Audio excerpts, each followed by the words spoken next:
Hey YouTube, hey subscribers, thanks for tuning in. In this video, we're going to talk about something that I've mentioned before in other videos, and that is the concept of Narcs karma being built in. In reality, we all have consequences to our actions. There will always be cause and effect. With narcissists, however, they actively bring about their own demise. The key word here is actively. They build it into their lives and their circumstances.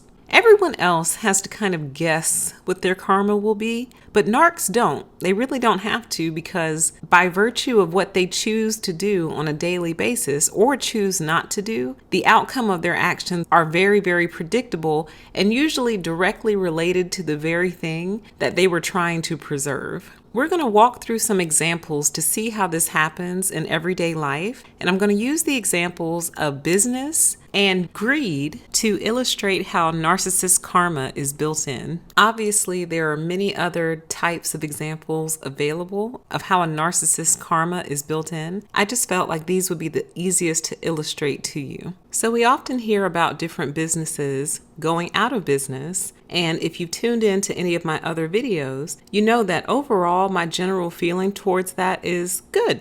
You deserve to go out of business. You've earned your way out of business. And I really do feel that way. So let's take a look at how that happens. There's many different ways a company can go out of business, but this is the general pipeline that gets them there. First, it starts off by creating and maintaining a narcissistic safe haven. From there, and born out of that safe haven, are narcissistic bosses and leaders and managers who will not do what's right if it means upsetting their overlords. So in that process, they damage and destroy the morale of the employees. Eventually, the employees either strike or quit. Usually they just quit, which results in high turnover for the company, which means they have to constantly and consistently go through the interviewing, hiring, training process, which is extremely costly. And it also reduces productivity in the sense that while they're in the process of looking for new employees, the work is not getting done. If there are investors in this company, the investors will start to catch wind of this high turnover situation, the low productivity, and overall loss of profits. Investors may start to pull out, or customers may start to pull out because they're not getting the customer service that they need, and ultimately that translates into that company going out of business. Again, this is just a general pipeline, but this is typically how it happens. And it also has variations and other consequences that come from maintaining a narcissistic safe haven that generates narcissistic bosses and leaders. Sometimes maintaining those safe havens and those bosses and leaders results in ethical and legal violations that end up resulting in lawsuits that are incredibly costly to the company. Now, that company may or may not go out of business, but they do end up losing money in the form of various different lawsuits that take place. Or if the company is really intent on maintaining those narcissistic safe havens and narc bosses and leaders, it can result in some of those people going to jail as a result of those ethical and legal violations. All of which leads back to the ultimate end consequence, which is you end up going out of business.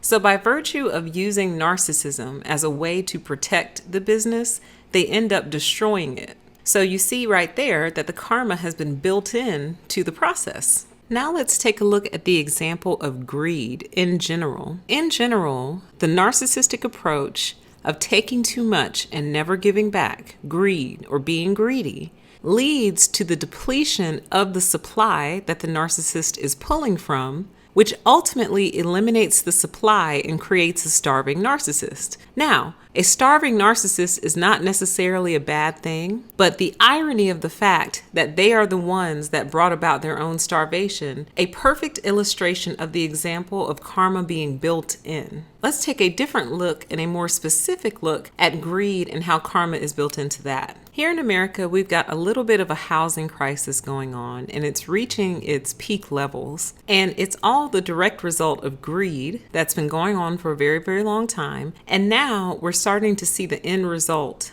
of that greed. And ultimately, the karma in the situation is that the very people who've been so greedy regarding the housing and rental industry are now also the ones suffering because people can't afford to purchase or rent out their products. So let's take a look at the breakdown. You have decades of rising rental rates and inflated real estate prices that ultimately led to individuals, qualified individuals, being priced out of the housing market and some rental markets, which ultimately led to more than one consequence, which is that of the limited talent pool, meaning people would love to come work for a specific company. That company needs that person and needs that talent, but that person can't afford to either live close to their job, they can't afford to live in that city, or they can't afford or aren't willing to tolerate a commute that might be an hour and a half, 2 hours, 3 hours each way. So as a result of them not being able to afford to live near this particular job, they don't take the job offer. So that particular company is now contending with a limited talent pool to pull from to build up their internal staff. And that company may or may not deserve that, depending on their industry and depending on what hand they played in the greed that led to them not being able to bring talent to their organization because the people can't afford to live there or live near the building. The next fallout that it led to is real estate that's been very, very hard to sell. Houses that have been grossly overpriced now have nobody to purchase them. So they sit and sit and sit and sit for weeks and months on end with no buyers because nobody can actually afford it or no one's willing to pay the asking price for it. So the house continues to sit. The real estate agent isn't making any money, the seller isn't making any money, and individuals aren't purchasing that home and creating a life there. So everyone is kind of losing out. Finally, and probably the most devastating of all of the consequences, is the widespread homelessness that has occurred in certain states in the country.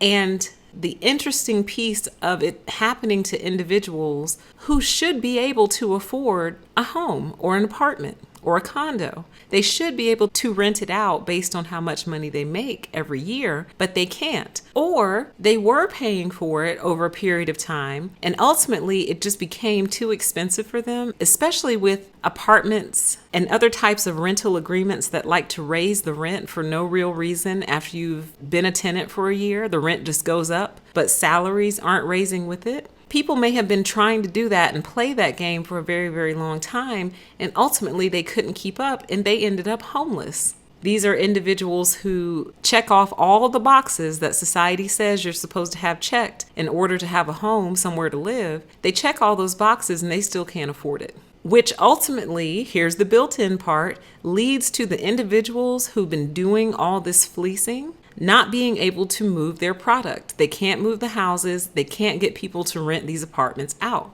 So they sit empty. They're not making any money. And from what I'm hearing, the murmurings I'm hearing, there's getting ready to be a collapse. So there's been a bubble. There's getting ready to be a collapse. And that's exactly what they deserve to have happen. The karma is built in. It's guaranteed by virtue of the design. And often the narcissists have been warned multiple times before the consequences come falling down on their head. They've been given warnings, red flags, notice, communications. They've been told that what was getting ready to happen was getting ready to happen, but they didn't care. These are just 2 examples of how Narcs karma is built in. There are dozens more examples to be made to illustrate this point. I hope that this knowledge brings you some sort of comfort as you're interacting and dealing with these people. One of the most frustrating things is watching the narcissist go on, continue to achieve successes. They never appear to get their comeuppance, but I promise you, and I'm telling you, that it will happen.